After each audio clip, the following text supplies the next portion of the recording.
vocês? Espero ser arretado em mais um vídeo do canal. E hoje, para falar sobre duas coisas.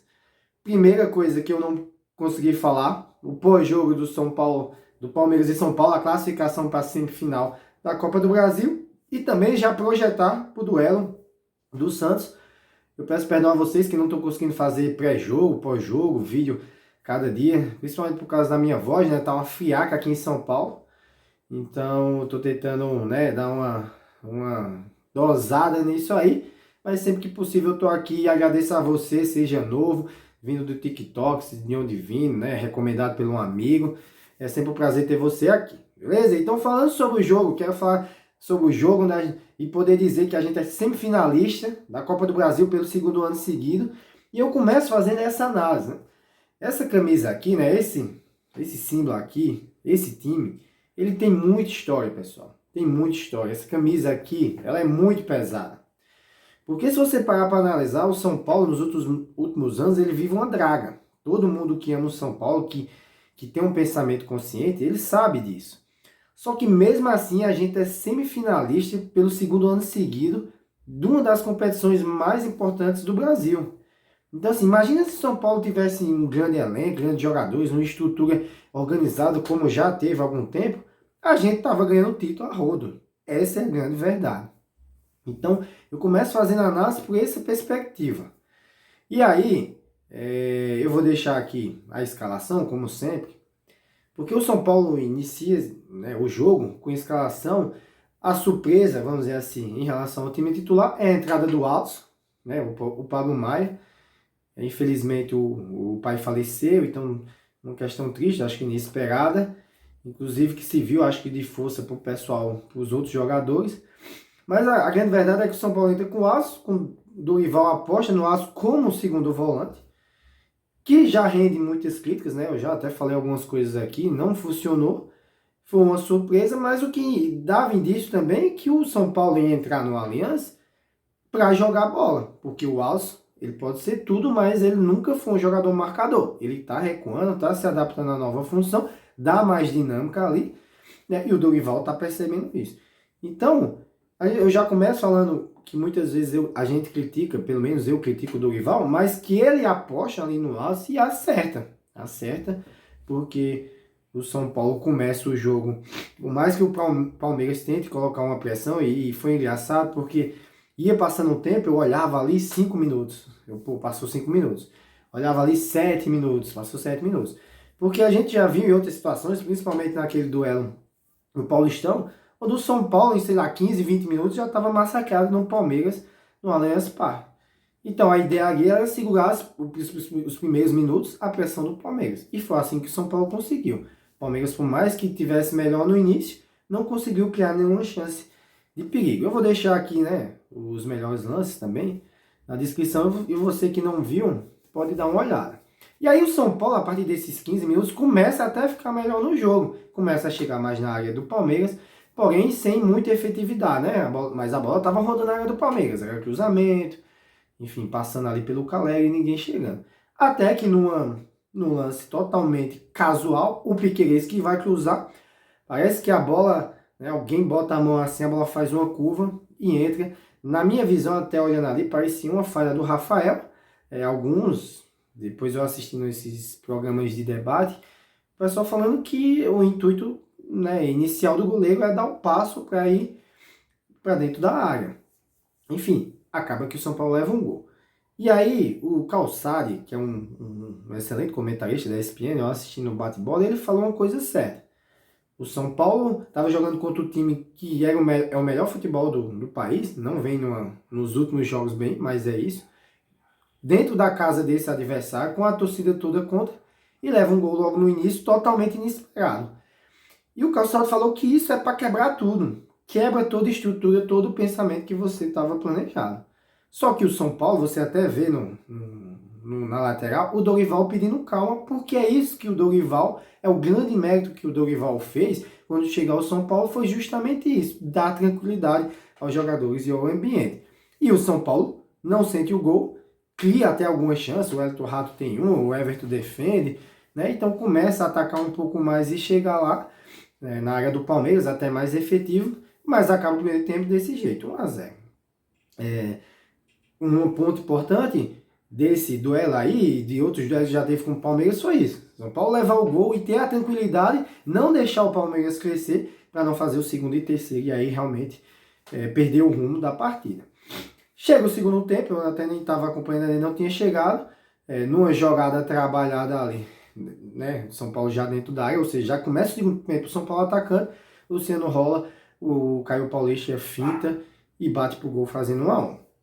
Caio Paulista, né, que, enfim, para mim, melhor jogador de São Paulo, nessas últimas partidas, vem mantendo a regularidade, num apoio sensacional, mas a gente também, como eu sempre falo, a gente sofre quando ele vai para o ataque, porque fica a Avenida Caio Paulista ali, mas não dá para tirar o mérito do futebol que ele está jogando. O São Paulo empata e aí o jogo se desenrola dessa forma. O Palmeiras vai para cima, mas sem criar muito. O Palmeiras não jogou bem. Os principais jogadores do Palmeiras não vêm nas últimas partidas jogando bem. E aí é aquela questão que, olhando para o rival, né? O pessoal tem um time muito forte, titular, mas não tem um banco, um elenco muito bom. Tem jovens muito promissores. Só que quando começa a botar os jovens não rendem, né? Enfim, uma decisão, os jovens não rendem quanto esperado. O São Paulo controla muito bem a partida, depois faz umas alterações, entra o David, que vai fazer o gol, entra o Luan, entra o Michel Araújo. São Paulo controla muito bem, até que no lance lá, o Juan, que eu sempre falo aqui, entra muito bem, é um jogador forte, tem arranque, recebe a bola, já dá um tapa, o David, né, bota na frente do Luan e tira do Everton, fazendo 2-1, né, sacramentando a classificação do São Paulo.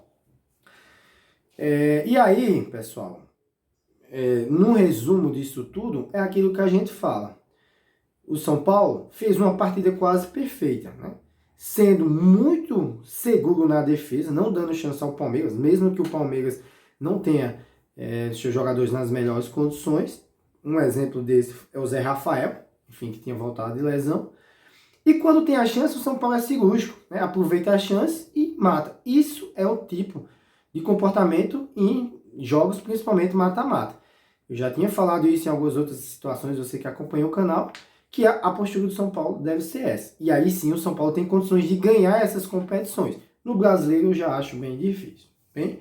Em termos de atuação, para a gente finalizar isso aqui, na defesa, como melhor jogador, sempre, para mim, o Caio Paulista é o desafogo. Acho que se o São Paulo não tivesse o Caio Paulista, o São Paulo ia ser bem mais pressionado ali, porque por mais que você, como eu digo, vira a Avenida Caio Paulista, você também não pode atacar toda hora porque o Caio Paulista é muito rápido, né? E ele também tem uma vantagem, como já foi atacante, de, às vezes, quando arrancar pelo meio, abrindo espaço. No meio, ali para mim, com destaque, eu boto talvez o Elton Rato pela movimentação. Eu acho que ele se movimentou muito, não que foi efetivo, mas ajudou muito na marcação, se movimentou muito. Não. E no ataque, ainda dá para dizer que o Luciano foi o melhor por ter dado esse passe ali, mas eu acho que o Luciano basicamente só fez esse passe. O Caleri estava voltando lesão, acho que ainda está muito abaixo da condição física dele, mas ajudou ali brigando. Né? Quem não foi bem, acho que quando você se classifica na casa do adversário, como eu disse, até pouco tempo jogavam o melhor futebol do Brasil, com só torcida desse time, não dá para dizer que teve um jogador que não foi muito bem, tá? Então é isso, São Paulo se classifica, como disse, segunda vez o finalista da Copa do Brasil, e igualamos o resultado do ano passado, ou seja, se você parar para analisar o trabalho do Dorival em termos de competição, está quase igualando o do Rogério Ceni, porque já chegou na semifinal da Copa do Brasil. E, enfim, no Brasil ele está muito melhor, né, porque o São Paulo abdicou ano passado disso. Todo mérito para o Dorival, que é um cara que vem trabalhando muito, por mais que tenha as críticas, normal, eu vou criticar aqui, a gente tem que sempre criticar, mas o que ele está fazendo com o time de São Paulo realmente é de tirar o chapéu. Beleza? E aí, fazendo a projeção, né, do confronto contra o Santos, São Paulo pega o Santos aqui no Morumbi, acho que o Dorival vai poupar algumas peças. Talvez o Pablo Maia, que não jogou, tenha condição de jogar, então já é uma alteração diferente. Talvez esses caras que entrou, quem sabe, dar uma chance pro David, que tá entrando também, que recuperou de lesão, tá entrando, quem tá voltando no ritmo. Então acho importante botar esses caras para jogar, né? Talvez até alguém ali da zaga, o Belém jogando de novo, enfim, então dá para você fazer um mescla bom contra o Santos aqui, que não é um grande time, que não vive uma grande fase, e você conseguir um bom resultado, até uma vitória, por mais que seja um clássico. E aí, projetar para as próximas partidas, que vem Sul-Americana, né, e daqui a pouco vem a Copa do Brasil. Fazendo só um parênteses aqui, pessoal, hoje, que eu vou ficar ligado, o São Paulo tem o jogo entre Corinthians e América Mineiro. O América Mineiro está com uma vantagem. Esse é o confronto que pega o São Paulo. Então, assim, o São Paulo, dependendo do adversário, isso eu concordo até com os debates que eu assisti. Independente do adversário, o São Paulo, vamos dizer assim, tem um favoritismo, porque o São Paulo vem jogando melhor, tanto quanto o América Mineiro, quanto contra o Corinthians. Claro, é mata-mata, é 2 jogos, mas assim, se o São Paulo manter o foco e jogar o que jogou contra o Palmeiras, o São Paulo, na minha opinião, passa bem também contra algum desses 2 adversários, seja América Mineiro ou Corinthians. E eu prefiro o América Mineiro, porque a gente jogou aqui contra o Corinthians, perdeu e a gente sofreu com a arbitragem. Então o Corinthians tem esse problema, não dá para não chegar aqui e não falar sobre isso. Então na minha visão, assistir esse jogo, ver que é o adversário, esperar para os próximos jogos, e se o São Paulo contra o Santos tiver a possibilidade, eu acho que o Dorival poderia fazer isso, poupar alguns jogadores, pensando na sequência aí que vem pela frente, beleza? Então é isso que eu tinha para falar, eu queria fazer só também algum adendo. Vocês estão vendo, eu até conversei com alguns colegas palmeirenses e tal, então é bom trazer alguma coisa. O Palmeiras está nessa lei do silêncio, que na minha visão não ajuda em nada, né?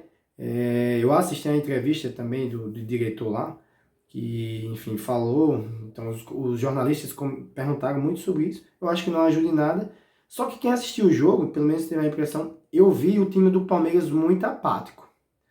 Acho, né, falando um pouco da análise do Palmeiras, que eu tenho muitos colegas palmeirenses, acho que tem alguma coisa de errada. Não no vestiário, não no elenco, mas talvez em relação a isso à diretoria, entre os jogadores e a diretoria.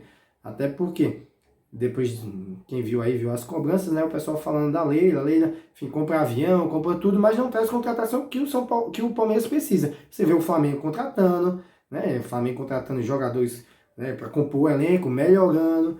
E se a gente for comparar, hoje a briga é Palmeiras e Flamengo, enquanto o Palmeiras está parado. Então, talvez, eu imagino, essa lei do silêncio, que não ajude em nada, seja justamente isso. É uma forma da diretoria e dos jogadores não expor essa situação que está acontecendo interna. Mas acho que não tem, né, vamos dizer assim, racha no elenco, no vestiário, e o Abel conduz muito bem. Não é à toa que é um dos, se não o treinador mais vitorioso da história do Palmeiras. Beleza? Só para trazer um pouco de informação do adversário, até porque, como eu falei aqui, eu tenho muitos colegas palmeirenses. Bem, então é isso que eu tenho para falar para vocês, né? Vamos aguardar ver esse jogo do Santos, espera uma vitória do São Paulo, para o São Paulo ficar ali em cima. Então, vamos aguardar e torcer, quem sabe a gente faz até o pós-jogo desse jogo aí, beleza? Então, se você gostou do vídeo, curta, compartilhe, comente, né? E mostre para todos os seus amigos e familiares. Tudo bem, arretado? Um ótimo final de semana para vocês e vamos à vitória, São Paulo!